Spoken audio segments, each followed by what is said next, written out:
Thank you very much. Our MC, Minister Susan Rodriguez, our Borough President of Queens, the State Senator, Ms. Prasad, my colleagues from the Consulate, and my long colleague from the Cabinet and Government in Guyana, Ambassador, and now our Ambassador to the United Nations. And the lady from the Guyanese and friends all. I'm pleased for this opportunity to speak to you, my very first as Ambassador from Guyana to the USA. And taking this role, my mind goes back to the many times when in Guyana we attended the anniversary of the United States of America, the 4th of July anniversary, independence anniversary of the USA, and we listened to the American ambassador. And it was quite interesting to hear them speak about their revolution and their continuing work to become one.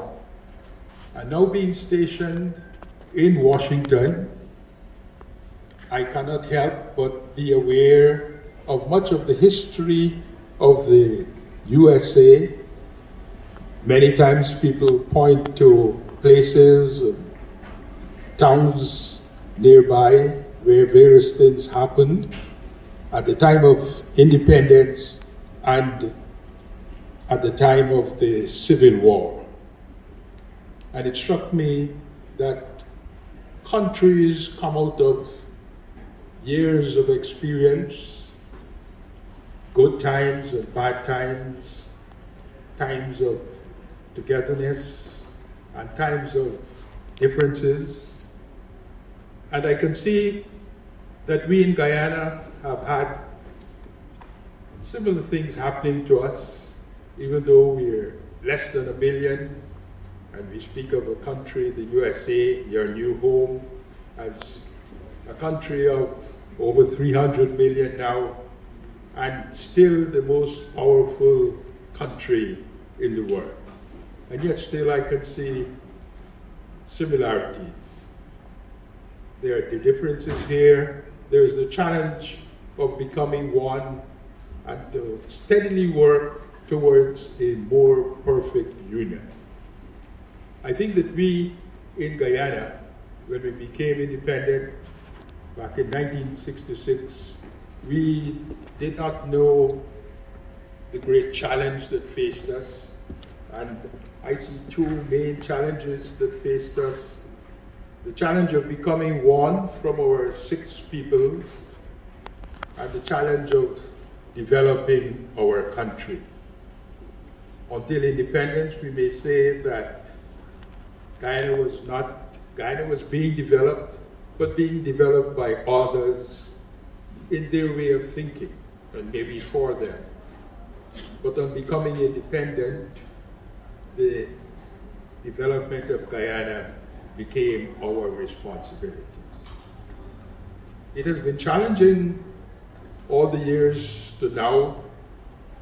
We have been short of material things, money, but as our ambassador to the United Nations has just said, has pointed to, we've had a turn for the better with the prospect of significant income coming from the exploitation, the development and production of petroleum from off our shores. We've been seeing many articles written and many people speaking to us, warning us of the danger of Dutch disease.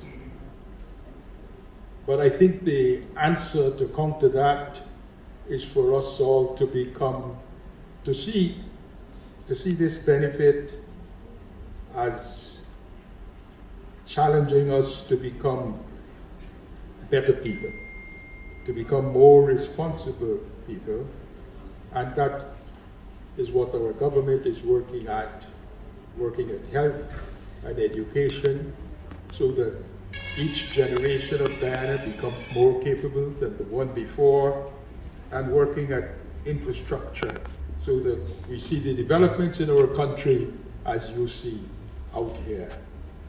I think we are on a good road.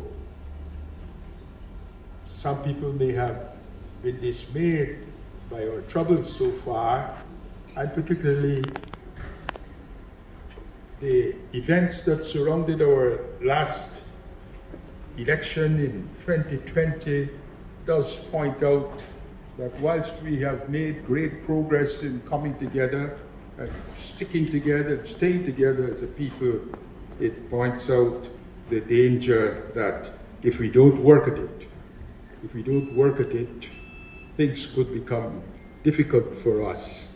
And therefore, I would like to draw to our attention our President hosting and bringing together all our various religions in Guyana for a day of common prayer and fasting, and calling on us all to lift up each other. So let's keep on lifting up each other, and let us keep working towards one Guyana. I thank you.